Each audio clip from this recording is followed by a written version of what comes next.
చెప్తున్నాడు ఇక్కడ ఏమొచ్చున్నాడు ఇక్కడ యేసు ఇక్కడ ఏమొచ్చుతున్నాడు, ప్రజలు నిలవబడి దేవుడిని ఎప్పుడైతే సిలువ ఎక్కిస్తున్నారో ప్రజలందరూ చుట్టూ బుక్కుపోయి సూటుపోటు మాటలు మాట్లాడుతున్నారు. ఆయన నువ్వు నిజంగా దేవుని కుమారుడు అయితే సిలువ మంచిదిగో ఇప్పుడే నువ్వు అందరినీ సొంతపరుస్తున్నావు కదా, అందరినీ లేపస్తున్నావు కదా, చచ్చిపోయిన వాళ్ళందరూ బ్రతికించేస్తున్నావు కదా, మరి నువ్వు దిగిరావా, నువ్వు కాపాడుకోవా అని ఎంత చేస్తున్నారు. ఇప్పుడు మేమే నేను నమ్ముతాం నువ్వు సిలువ నుంచి దిగితే, అది సిలువ నుంచి దిగడానికి రాలేదు, సిలువలో మరణించడానికి వచ్చాడు. మనందరూ పాపాలను కూడా ఆయన భరిస్తున్నాడు, అలాగా దంచుకుంటున్నాడు. ఎందుకంటే ఆ సిలువ మీద ఆయన నిలబెట్టడం అంటే నరంలోంచి తీసుకెళ్ళిపోవాలి. ఆ నరం నిలబెడుతుంది. ఆ నరం ఏమిటంటే రక్తం రాదు, ఏమీ రాదు, అది బాధ అనిపిస్తాడు, వేదన అనిపిస్తాడు. నరంలోంచి సిలువ నిలబెట్టడం అంటే మామూలు విషయం కాదు, అక్కడ భయంకరంగా ఉంటుంది. ఆ బాధ తట్టుకోలేము. అందుకే వచ్చినాడు కదా, ప్రతి మనిషిలో ఉన్న పాపము, బాధ, వేదన అది దేవుడు అనిపిస్తున్నాడు. అందుకే వచ్చినాడు, ఆయన అనిపిస్తున్నాడు. ఆయన ఎందుకంటే ఆ సిలువలో నిలబెట్టడం నరాలు వచ్చి తీసేస్తాడు. ఎందుకంటే ఆ ఊర్లో ఉన్న వారందరూ ఆ భయంకరమైన వ్యక్తు ఎలా చంపారో, ఎందుకు చిత్రం వచ్చేస్తే ఆ మనిషి ఎలా నలుకొట్టబడతాడో ఆ శిక్ష వేసేవాళ్ళకి తెలుసు, అక్కడ బాధ పెట్టేవాళ్ళకి తెలుసు. అందుకు ఆ సిలువలో నిలబెట్టాలంటే మనిషిని నరాలోంచి తీసుకెళ్ళిపోవాలి. ఆ నరం ఎలా బాధ పెడుతుందో ఒక్కసారి ఆలోచించాడు.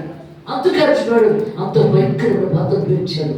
అప్పుడు కుడి పక్కన ఒకటి, ఎడమ పక్కన ఒకటి దొంగల్ని, గజ దొంగల్ని సిలువ వేశారు. అక్కడ దేవుడు మధ్యలోనే మౌనంగా తోటకూరకి అడగలేకపోయాడు. ఎందుకంటే రక్తం అంతా పోయింది, సోమేశ్వరుడు పోయాడు మనిషి. వాళ్ళు మాట్లాడుతున్న ప్రజల మాటలకి దొంగలు కూడా సైతం అంటున్నాడు ఒక దొంగ. ఎందుకంటే వాడు చాలా భయంకరంగా మాట్లాడుతున్నారు. అక్కడ ఏమొచ్చినాడు, అపహసించి అతను సైనికులు ఆయన ఎద్దుకు వచ్చి ఆయనకు చిరకాలిచ్చి నువ్వు యూదుల రాజు అయితే నేను నీవే రక్షించుకోమని ఆయన అపహసించాడు. నువ్వు యూదులకు రాజు కదా, నీవు నువ్వు రక్షించుకో. అందుకంటున్నాడు, ఎందుకంటే యూదులకు రాజు సర్వశక్తివంతుడు సర్వోన్నత దేవుడు అయినా. అప్పుడు ఆ దొంగలు అంటున్నాడు, ప్రభా ఒక దొంగ అంటున్నాడు, మనస్సాక్షి లేదు అతనికి, ఆ దొంగకి.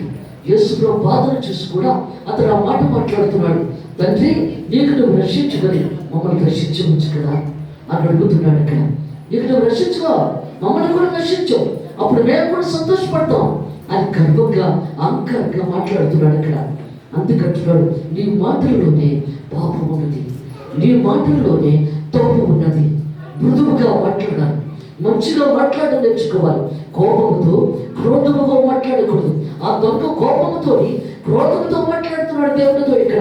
అందుకే దేవుడు సెలవిస్తున్నాడు ఇక్కడ, సర్వ సృష్టికర్త సర్వోన్నత దేవుడు అయినా.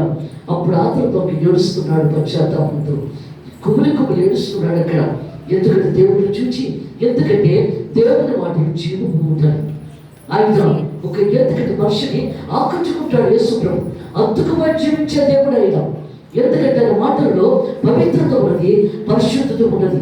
ప్రతి మనిషి మారడానికి దేవుడిని కార్యం చేస్తున్నాడు. అందువల్ల ఆ పక్కన దొంగ ఏడుస్తున్నాడు ప్రభుని చూచి.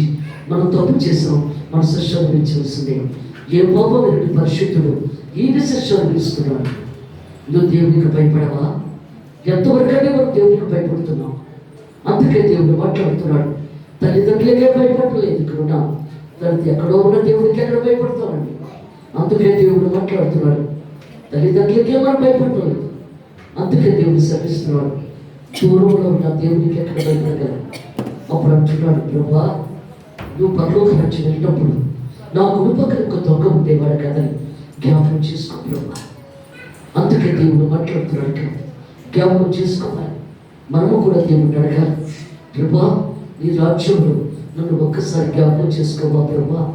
నువ్వు జీవగ్రంథం తెలిసినప్పుడు నా పేరు కూడా ఉన్నదో లేదో నువ్వు పేరెంట్ పెట్టవా ప్రభా అని దేవుడిని వేడుకోవాలక.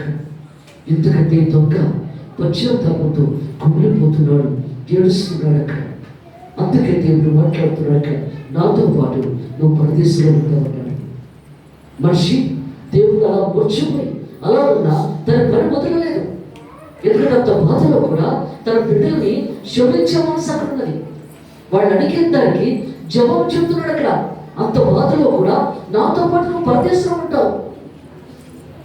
దేవునితో పాటు పరలోక రాజ్యానికి వెళుతున్నారు ఇక్కడ. అందుకే దేవుడు మాట్లాడుతున్నాడు ఇక్కడ. జీవాధిపతుల దేవుడు, సర్వాధికారుల సృష్టికర్త, సర్వోన్నతుల దేవుడు అంట.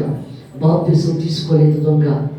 ఎందుకంటే దేవుని పక్కన ఎప్పుడైతే ఆయన రక్తం ఈ దొంగకి అంటుకున్నదో అప్పుడు పశ్చాత్తాపం తెలుస్తున్నప్పుడు ఆ పాపాన్ని కడిగాడు అక్కడ దేవుడు అక్కడ. అందుకే దేవుడు మాట్లాడుతున్నాడు, ఆ పాపాన్ని కడిగేశాడక. బాప్తిసం తీసుకోలేదు, అతను చేసిన తప్పిదాలన్నీ కూడా దేవుడు క్షమించేశాడు అక్కడ.